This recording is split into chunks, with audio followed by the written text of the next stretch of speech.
39 sur Europe 1. Vous le connaissez peut-être pour son invention, le gel hydroalcoolique. Emmanuel Macron lui a demandé de dresser un bilan du travail de l'exécutif sur la première vague.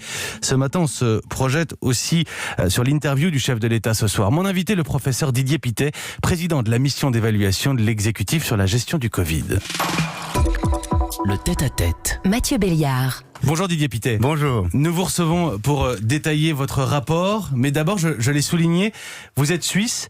Quand vous arrivez à Paris, quand vous descendez du train, est-ce qu'il y a une différence dans les mesures de précaution, dans l'attitude de la population ?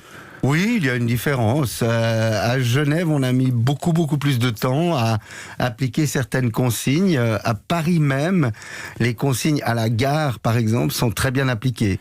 Je ne dis pas qu'elles sont très bien appliquées, par exemple, dans les restaurants, où là, les consignes sont mieux appliquées à Genève qu'à Paris, pour vous donner juste un exemple. C'est un exemple et c'est ainsi qu'on va avancer dans les minutes qui viennent de façon pondérée. Cette mission d'évaluation de la gestion du Covid par l'exécutif, d'abord dans la tonalité générale, il n'y a pas de quoi se réjouir et pas de quoi paniquer non plus. Ça rappelle quelques bulletins scolaires. On est à un niveau intermédiaire, c'est bien mais peut mieux faire.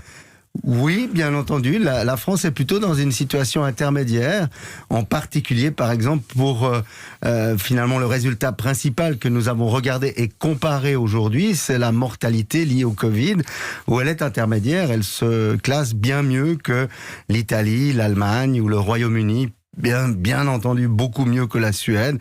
Et on ne parle pas des États-Unis, qui est vraiment le mauvais élève. Alors, je vais souligner les points à améliorer. Ça, c'est une des formations professionnelles, professeur.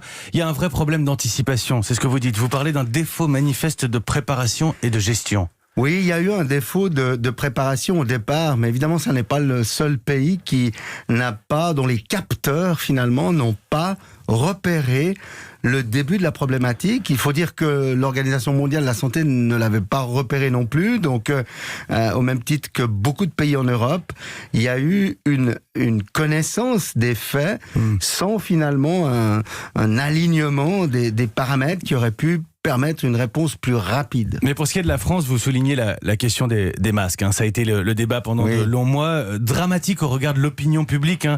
Comme tout le monde, on en a manqué, mais chez nous, on a dit n'importe quoi. On a dit beaucoup de n'importe quoi. En effet, on voit que ces masques, finalement, sont une problématique qui remonte à plus de 10 ans.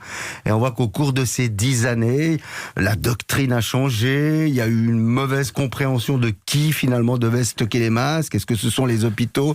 Il y a eu un peu de confusion entre les masques dits FFP2, qui sont réservés aux soignants, dans certaines circonstances seulement, et les masques communs, comme celui-là, le masque chirurgical. Puis au fil des années, il y a eu, au fond, une perte de cette notion de y a-t-il des stocks, où sont-ils, qui est-ce qui les contrôle, et puis ensuite il y a même eu des masques qui étaient soit non conformes, soit contaminés, ce qui fait que finalement, au bout du compte, il y a eu un vrai problème de compréhension de cette problématique des masques. Il y a une position intermédiaire de la France aussi sur la gestion économique et sociale. On a un produit intérieur brut qui a chuté plus fort que chez nos voisins. En revanche, on a plutôt bien préservé l'emploi. Alors oui, plus fort que nos voisins, mais dans les mêmes proportions que l'Italie, l'Espagne, le Royaume-Uni, hein, les pays qui ont été frappés très fort par la crise. Ce qu'il faut savoir, c'est que évidemment que la France a été frappée immédiatement, juste après l'Italie. Nos collègues italiens sont évidemment ceux qui sont le plus à plaindre. Et donc cette chute du PIB est à peu près équivalente chez les pays qui ont été frappés très fort et très vite. Et évidemment, il y a eu ensuite un soutien qui a été remarquable. Massif. Du gouvernement. Par ailleurs, dites-vous, le système hospitalier français a tenu en faisant preuve d'adaptabilité, mais, et c'est là qu'on se projette un peu, mais l'effort considérable d'adaptation et de mobilisation fourni par les professionnels de santé n'est pas forcément aisément renouvelable dans les mois à venir. Ça, c'est la partie un peu inquiétante. Oui, bien entendu, le système a extrêmement bien tenu. Il n'y a pas eu de perte de chance en France, alors qu'il y en a eu dans d'autres pays. Par contre, il faut... De perte de chance ? De perte de chance de gens qui malheureusement n'auraient pas été traités, comme en Italie, on a dû faire des choix, parfois en fonction de l'âge, de ne pas vous traiter. Donc par rapport à Covid, il n'y a pas eu de perte de chance, on est en train d'évaluer par rapport à d'autres entités, c'est une autre question. Par contre, notre rapport dit bien que, et ça n'est pas une surprise finalement, attention, on ne peut pas renouveler cet effort de solidarité fantastique qui a eu lieu dans les hôpitaux de manière manière systématique et durable. Et c'est ça une des questions qui mérite une grande attention, en effet. La question des moyens de l'hôpital et puis de l'énergie des personnels aussi. On sait que voilà, en ce moment, c'est ce qu'on va surveiller au plus près. Je reprends aussi une citation d'un de vos collègues de cette mission qui est la vôtre, Pierre Parnex, médecin. Ce qui manque le plus, ce sont des analyses plus fines des clusters. Qu'est-ce que ça veut dire? On parle sans arrêt de clusters, testés, tracés, isolés. Toute cette logique-là, c'est raté en France? C'est pas raté, mais c'est insuffisant au jour d'aujourd'hui. C'est-à-dire qu'on devrait pouvoir comprendre tous les clusters.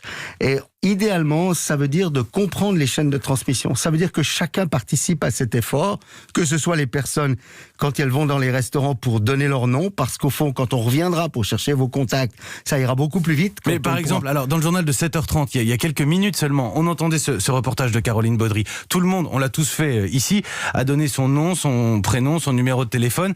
Il y a des petits malins qui jouent à donner des faux noms. Il y en a eu en Suisse aussi. Et oui, on a vu que c'était à peu près partout en Europe. Angela Merkel en Allemagne promettait des sanctions lourdes en termes d'amende pour les menteurs. Mais quoi qu'il en soit, il n'y a pas eu un coup de fil passé sur un de ces cahiers encore en France. Tout à fait. Alors c'est là où l'investigation de terrain, comme on l'appelle, ce que Pierre Parnet dit, l'investigation des clusters, comprendre les chaînes de transmission est un peu défaillante et où il va falloir l'améliorer. Et on a recommandé qu'un groupe de travail se mette au travail tout de suite pour essayer d'améliorer cette question-là. Comment on peut l'améliorer au regard, par exemple, de ce que font nos voisins? Le travail, c'est le travail de ce qu'on appelle des fins limiers qui doivent être sur le terrain et évidemment accompagner des personnes qui, elles, font les numéros de téléphone au bon moment, aux bons endroits, aux bonnes personnes. Vous appelez aussi, et là c'est une adresse au ministre chargé du travail, des transports, donner plus de flexibilité aux salariés, répondre aux craintes engendrées par l'utilisation des transports. Oui. On a un peu de retard là-dessus? On a probablement du retard dans la communication, c'est-à-dire rassurer. Il y a un problème, généralement, il y a un problème de communication dans cette gestion de crise. Je crois qu'il y a, c'est ce que le groupe de travail, c'est pas moi qui le pense, c'est le groupe d'experts qui s'est penché là-dessus. Il y a eu malheureusement au départ un faux départ avec cette affaire des masques qui finalement pèse encore aujourd'hui sur la confiance que la population a dans le gouvernement par exemple ou dans les agences locales. Et je pense que c'est évidemment éminemment dommage parce que cette confiance doit être là pour que nous participions tous ensemble à cette lutte. Finalement, on est tous dans le même bateau, le gouvernement, les citoyens. Il va y falloir aussi une prise de conscience de l'opinion publique. Au-delà de cette problématique de confiance, il va falloir qu'on se ressaisisse tous. C'est un peu l'idée du message peut-être du président ce soir.